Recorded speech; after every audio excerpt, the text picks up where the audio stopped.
Hi everyone, have you ever stopped to wonder whether the reality we live in is actually real or just an illusion? Are we really here or are we just characters in someone else's computer program? Now this idea may sound very far-fetched, but it's not too far off from the premise of one of my favorite movie franchises, The Matrix. After I watched the first film a couple of times, I began debating with myself about whether the theory and concept in it was really true or not. Well, what if I told you that this may not just be a hypothetical argument?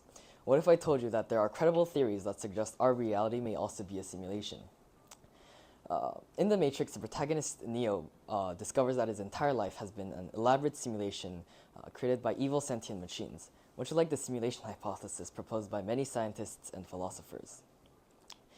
Not too long ago, in the year 2003, this Swedish philosopher, Nick Bostrom, proposed a simulation hypothesis. However, it was not actually him that founded it. Aristotle, Plato, and other famous philosophers long ago created the fundamentals and building blocks of the simulation hypothesis. It proposes that our universe has been designated and created for a very specific purpose by a highly advanced civilization. And you might think that this is something straight out of a sci-fi novel, but it's actually a very serious proposition that has gained traction among respected physicists and philosophers. The theory suggests that everything in existence, including us, is just lines of code. Everything we experience and perceive is just a product of digital information and lines of code.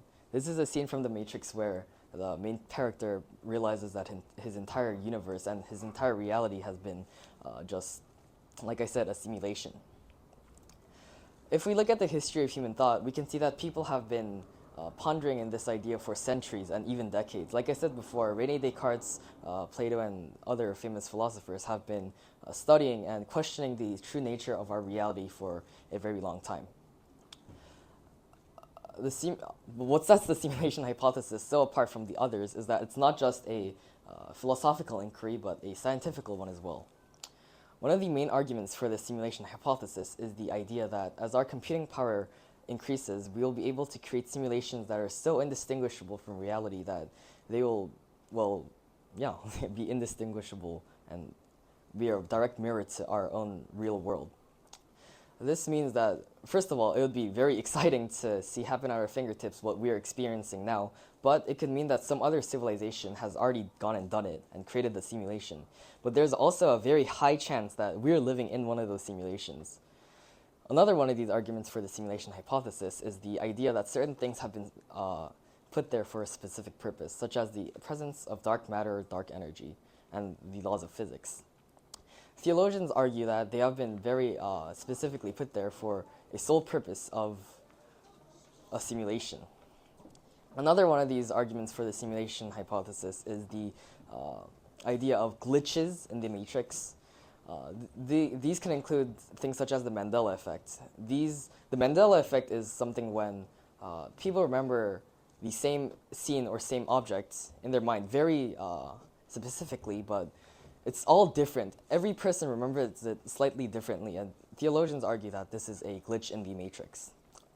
We also have things such as deja vu, which you've all probably witnessed at least once in your life, or happened at least once in your life. And in The Matrix, this is portrayed as a black cat, and every time it appears on screen, something changes within the matrix. The simulation hypothesis actually raises more questions than it actually answers, and these might be, who or what created the simulation? Are we the only simulation, or are there countless others? And if we are living in one, will we ever truly know that we're in a model? If we were to take like a game like Minecraft, let's say the developers of the game were to incorporate some type of AI into the Minecraft NPCs. First of all, it would turn into more of a immersive gaming experience for the players themselves, but it might lead to more of Minecraft becoming more of a simulation instead of a video game itself. Developers could incorporate their own designated rules, such as changing the laws of physics. Or gravitational rules. This means that if we drop something, we see dropping something as it falling to the ground, but when the developers change something in the code, it can mean that they see when they drop something, it falls up. This could lead to them having like their own Newton or their own Einstein, and that would be very exciting to watch happen at our own fingertips. Wait, no, not yet. The simulation hypothesis is a reminder that our universe and our place in it is constantly changing and evolving, and we still know very little about it. The simulation hypothesis challenges us to question whether we're actually living or we're not. The philosopher René Descartes famously said, "I think, therefore I am." But if we are living in a simulation, will we ever know our thoughts and experiences truly are our own? It's a very sobering thought, but it is one that we must ponder. Now, I'm going to leave you off in a bit of a curious state.